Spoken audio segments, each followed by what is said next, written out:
మనకు సంక్రమించిన వాటిల్లో ఏ దోషమూ లేదు.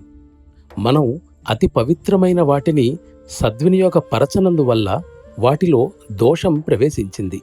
అవే చివరికి కష్టాలుగా మారిపోయాయి. ఇప్పుడు వాటి నివారణ మనకెంతైనా అవసరం.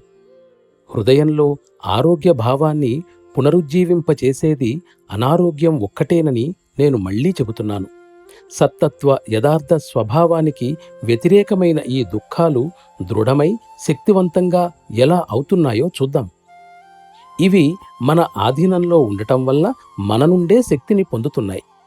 ఇతర విషయాలు దైవం ఆధీనంలో ఉండడం వల్ల దైవం నుండి శక్తిని పొందుతున్నాయి. ఈ దుఃఖాలు కష్టాల గురించి మనం ఆలోచించిన కొలది మన మనోబలం వల్ల అవి ఎక్కువ శక్తివంతం అవుతాయి. కాలగమనంలో అవి మన భావావేశాలన్నింటినీ కప్పివేసేటంతగా బలపడిపోతాయి.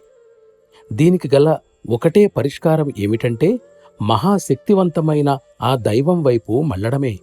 అప్పుడు దైవశక్తి మనలో ప్రవేశించటం మొదలై బాధల్ని బలహీనపరిచి నిర్వీర్యం చేస్తుంది.